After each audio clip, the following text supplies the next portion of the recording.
नमस्कार विद्यार्थी मित्रांनो. बुद्धिमत्ता चाचणी या विषयामध्ये आज आपण मांडणीमधील संबंध ओळखणे हा घटक पाहूया. त्यावर आधारित काही उदाहरणं सोडून पाहू. सर्वात आधी या प्रश्न प्रकाराबद्दल थोडक्यात माहिती घेऊया. या प्रकारच्या प्रश्नांमध्ये विविध भौमितिक आकृत्यांमध्ये संख्या लिहिलेल्या असतात. त्या दिलेल्या संख्यांमध्ये विशिष्ट प्रकारचा संबंध असतो. तो संबंध ओळखून प्रश्नचिन्हाच्या जागी असणारी संख्या आपल्याला ओळखावी लागते.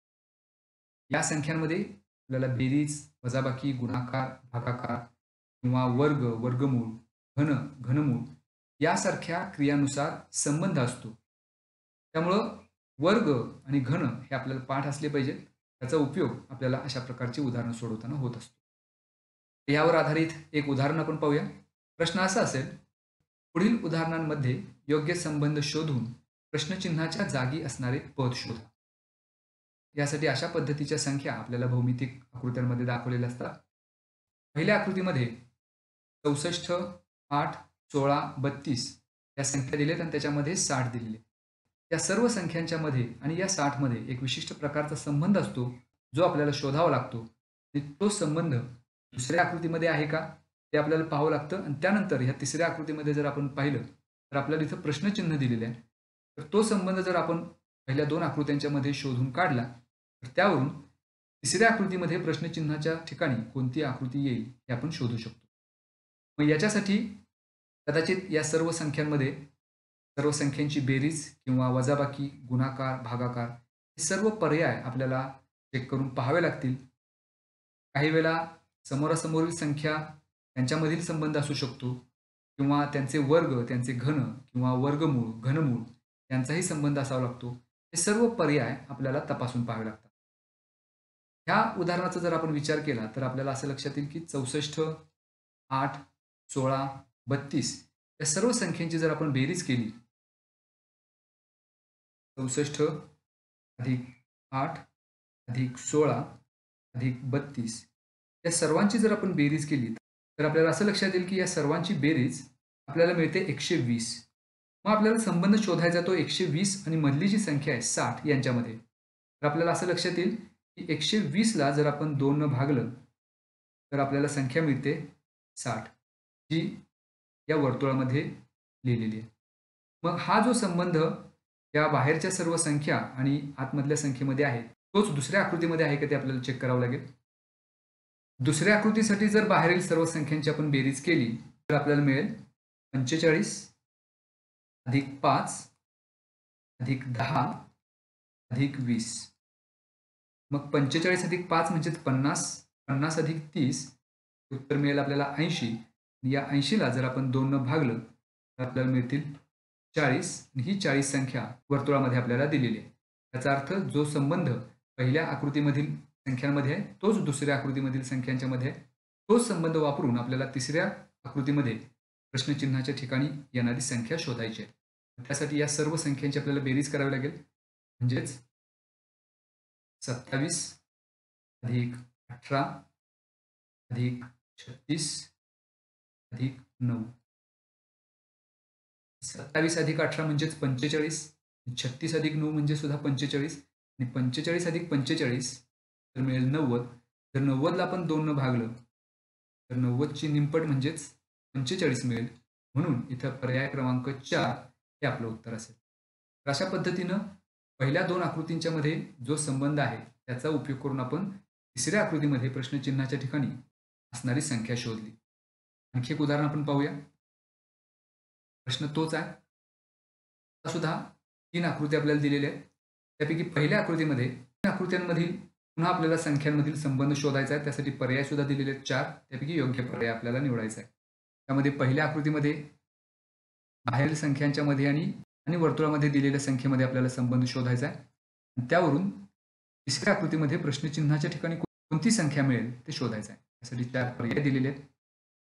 आता इथं बाहेरील सर्व संख्यांची बेरीज, वजाबाकी, गुणाकार, भागाकार, वर्ग किंवा वर्गांची बेरीज हे सर्व जर करून पाहिलं तर आपल्याला वर्तुळामध्ये असणारी संख्या मिळत नाही. त्यासाठी आपण समोरासमोरील संख्यांचा विचार करूया. जे समोरासमोर पहिल्या आकृतीमध्ये 4 आणि 2 आहेत. समोरासमोरील संख्यांपैकी 4 आणि 2 यांचा जर आपण गुणाकार केला तर आपल्याला मिळतील 8 आणि दुसरी समोरासमोरील संख्यांची जोडी आहे 4 आणि 3. मग 4 आणि 3चा जर गुणाकार केला तर आपल्याला मिळतील 12. तर हे जे 8 आणि 12 आहेत या दोन्हीची जर बेरीज केली तर आपल्याला मिळेल 12 अधिक 8 म्हणजेच 20 या वर्तुळाच्या मध्ये लिहिलेली आहे. तर अशा पद्धतीचा संबंध या वर्तुळाबाहेरील संख्यांचा आणि वर्तुळामधील संख्येचा आहे. तोच संबंध आपण दुसऱ्या ठिकाणी आहे का पाहू. समोरासमोरील पहिली संख्यांची जोडी आहे 3 आणि 2. 3 आणि 2चा गुणाकार येईल 6 अधिक दुसरी समोरासमोरील संख्यांची जोडी आहे 5 आणि 1.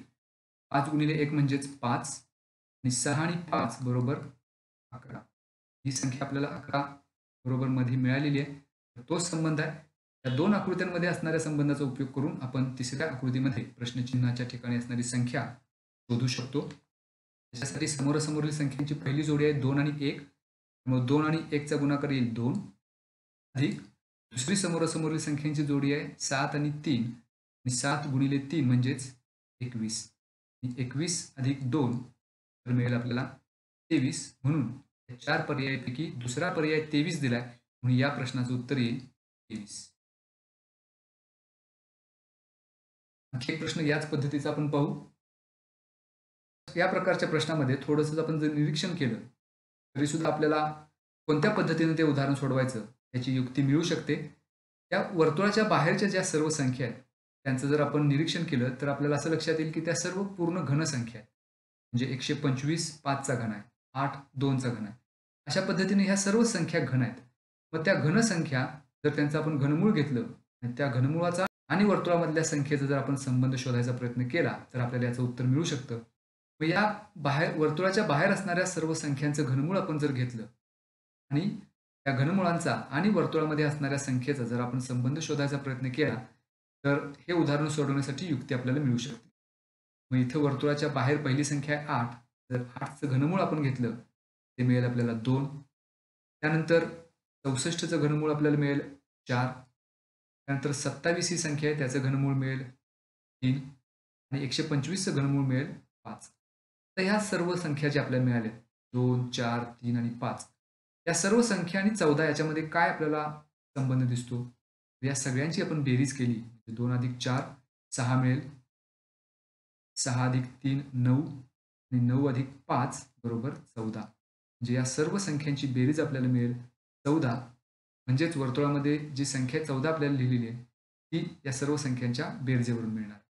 त्याच पद्धतीनं दुसऱ्या आकृतीसाठी 1चं घनमूळ आपण घेऊया 1 अधिक 8चं घनमूळ 2. पुढची संख्या आहे 27. 27चं घनमूळ 3. त्या पुढची संख्या आहे 64. 64चं घनमूळ 4. या सर्वांची जर बेरीज केली म्हणजे 1 अधिक 2 3 3 अधिक 3 6 आणि 6 अधिक 4 बरोबर 10. तर आपल्याला ही वर्तुळाच्या मधली संख्या मिळणार आहे. तोच संबंध आपल्याला या तिसऱ्या आकृतीसाठी लावायचा आहे. म्हणजे 27चं घनमूळ आपल्याला मिळेल 3. त्यानंतर 1चं घनमूळ 1. त्यानंतर 8चं घनमूळ 2 आणि 216चं घनमूळ 6. म्हणजे 6 आणि 2 8 आणि 8 आणि 4 12 उत्तर येईल. आणि हे 12 उत्तर म्हणजेच पर्याय क्रमांक.